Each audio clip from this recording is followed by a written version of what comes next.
In this video, guys, we shall be taking a look at the 1983 horror movie Jaws 3, which is the third installment in the Jaws franchise, also referred to as Jaws 3D. So without further ado, let's get into today's review. Let's get into it.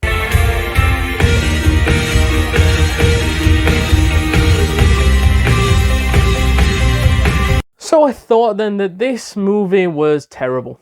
In the best way possible, it is terrible. As this sequel was the biggest money grab that Jaws had ever seen up until this point. The second one was made for money purposes, don't get me wrong.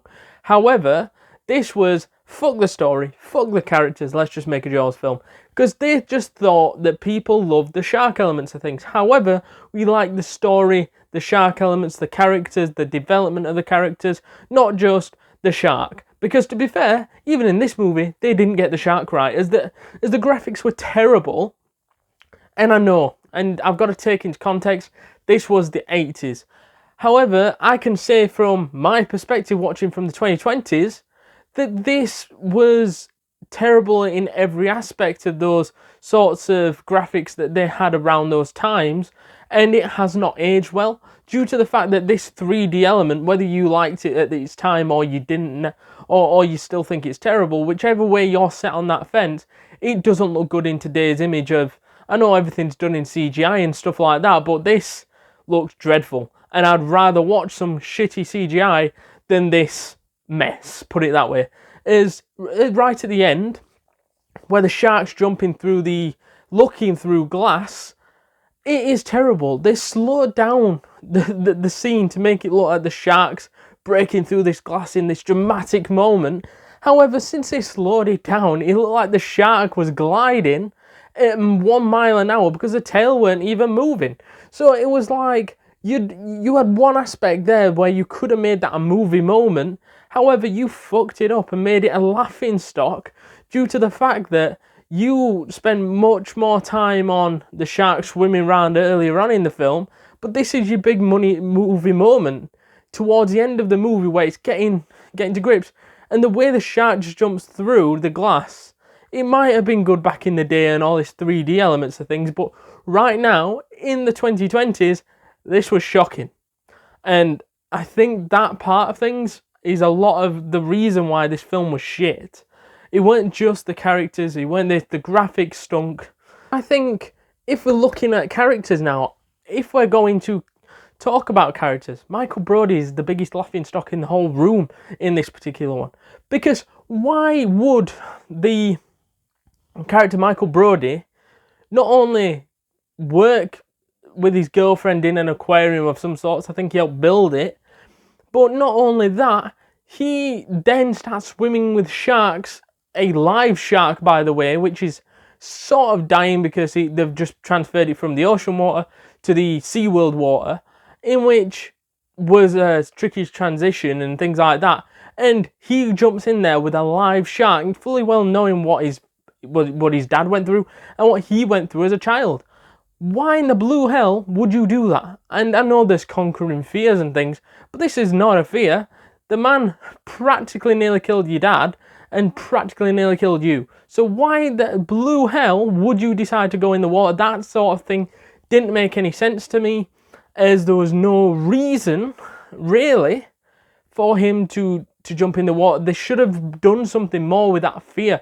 Maybe have started off the movie where Michael says, look, I'm not going in the water, blah, blah, blah, and then eventually towards the end of the movie, he has to go into the water, in which he does, but he jumps in the water before then, into the aquarium water to help out a dying shark. He would never do that. He would never do that. So that's the part for me where it's a big sticking point where you go, this just screams failure straight away because you have not capitalised on the events prior. You've just if this was a brand new film, not connected to Jaws, it might have been half decent. You'd just say the graphics were a bit shit, but the story isn't too bad. If it weren't Michael Brody, let's say Michael somebody else, that story could have worked in a sense as a different type of film. However, putting it under the Jaws franchise, the pressures that you have got by naming that film Jaws 3 is serious amounts of pressure, considering the fact that Chief Brody is not in that movie, the main character, and isn't really explained why he isn't in that movie. They explain that one in the fourth movie, why, because he gets killed off by a shark, but you don't know that, I don't think, in this movie. And that whole sticking point of you going from Michael Brody being a side character, a very small side character, to now being your front and central main character is ridiculous. Because beforehand he was just Brody's son, and now he's in that position. On this, I felt that us as fans just couldn't adapt yet to Michael Brody being the main character, and there was no build-up of this main character, of this secondary character becoming the main figure. It felt that years had passed from the second movie to the third without any explanation, and I think that's poor character development from Universal, who made the Jaws movies, and that you would have instructed that some character development was created from the second movie to the third, but nothing. It just felt unjointed. It felt like it wasn't a Jaws sequel at all. Finally then, I thought that the actors and actresses were okay. I wouldn't say they lit the world afire, and that's the problem here. The actors and actresses probably were the wrong recruits for this movie, and it lacked a lot of experience from the previous two movies to help guide this sequel in and to help it feel connected to the other two. And that's why I think they got the actors and actresses quite wrong, in my opinion. They did okay, let's be honest, but they just said the lines and didn't really get any dramatics about this. There wasn't anything special about none of the actors and actresses that were in this movie, and really didn't help to elevate any character, any actor and actress moving forward.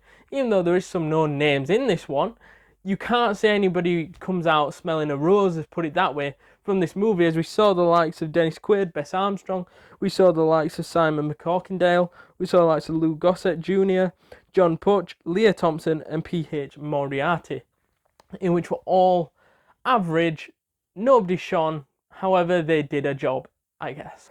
To summarise this movie then, this is by far the worst Jaws movie in the franchise, and for me, it was terrible all around as a movie. The graphics were terrible, the actors and actresses were average at best, nobody shone, the film didn't shine, and it just showed a movie franchise gone too far. Hence why I rate this movie a 3 out of 10 and a terrible film. That might sound too harsh, and I get why people might think, well, actually it weren't as bad as you're saying because it had this in. But from my perspective of loving the Jaws franchise, loving 1 and loving number 2, I just think the third one doesn't carry on anything good from the first two movies and doesn't escalate the character development which we saw in the first two movies. It goes backwards in a big way, and it's 10 times worse than those two. So yeah, that's why I've rated it a 3 out of 10.